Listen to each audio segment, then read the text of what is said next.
Hello friends, cooking recipes में तमारुं स्वागत है। आज આપણે વિડીયો બનાવવાનો છે, પણ આપણે ફુલાવરમાંથી ઈયળો કેમ નીકળે એ આપણે વિડીયો બનાવીશું। અને ઘણા લોકો અમારી ચેનલમાં આવ્યા હોય અને હજી સુધી ચેનલને સબસ્ક્રાઈબ ન કરી હોય તો સબસ્ક્રાઈબ કરજો, લાઇક કરજો અને વધારે શેર કરજો। તો આપણે અહીંયા મેં 500 ગ્રામ ફુલાવર લીધું છે અને ફુલાવરમાં આપણે ઈયળો કાઢવી હોય તો કેવી રીતે કાઢવાની, તો બધી ઈયળો નીકળી જશે। તો તમે જોઈ શકો છો, પહેલાં નીચેનો ભાગ છે પાનવાળો એ આપણે કાઢી લઈશું, એટલે એના બધા પલ્સ છે એ બધા ખુલી જશે, કેમ કે ત્યાંથી પેક હોય છે।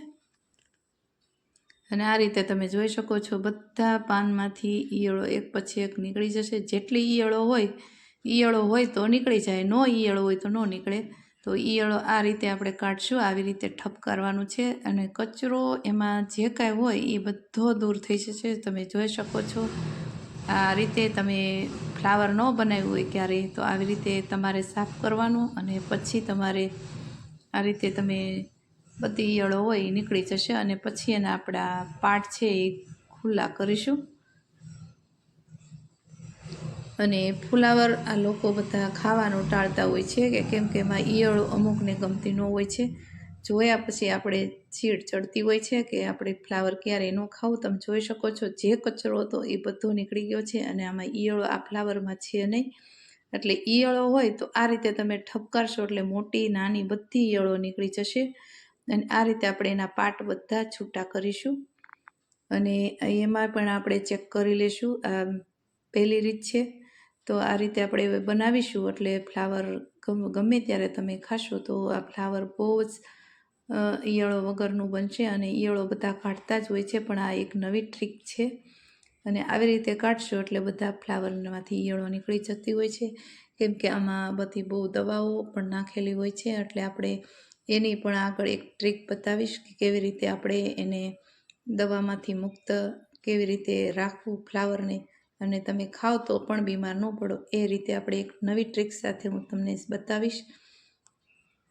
તો આ રીતે આપણે બધા ફ્લાવરના પાર્ટ છે એને છૂટા કરી લઈશું। હવે તમે જોઈ શકો છો, આપણા ફ્લાવરમાં એક પણ ઈયળ નથી અને એક પણ જીવજંતુ નથી, તોય આપણે કટિંગ કરીએ ત્યારે આ રીતે ચેક કરવાનું છે।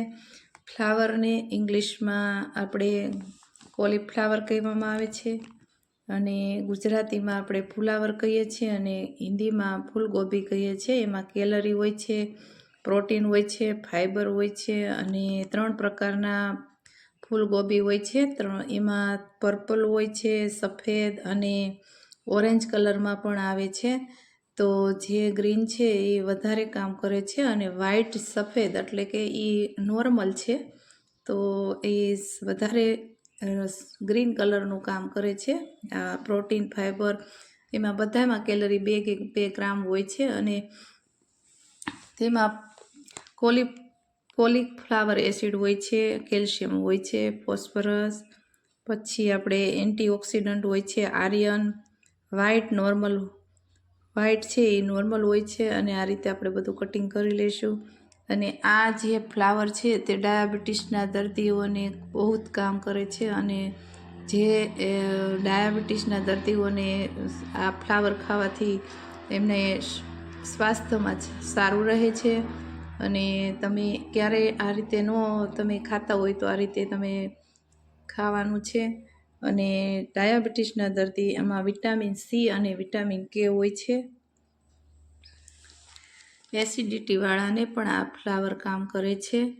અને તમે જોઈ શકો છો, કોલીફ્લાવર બ્લડ પ્રેશરમાં પણ કામ વધારે કરે છે। તો આ ફ્લાવર આપણે જે સિઝન હોય છે ત્યારે આપણે ખાવું જોઈએ છે। ઘણા લોકો આપણે આ ખાવાનું ટાળતા હોય છે, કેમ કે એમાં ઘણાને એવા વિડીયા જોયા હોય છે કે દવા વધારે હોય છે અને ઈયળો જોતાં જ આપણે ખાવાનું મન ન થાય। તો એનું પણ મેં તમને એક ટ્રીક બતાવી કે આ રીતે ઈયળો પહેલાં કાઢી લેવી એટલે આપણે જોવા મળે નહીં।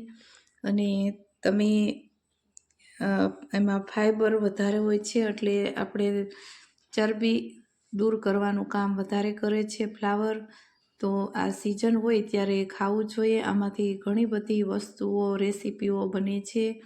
તો તમે જુદી રીતે તમે ફ્લાવરનું અથાણું પણ બને છે, તો તમે ક્યારે ન બનાવ્યું તો બનાવજો।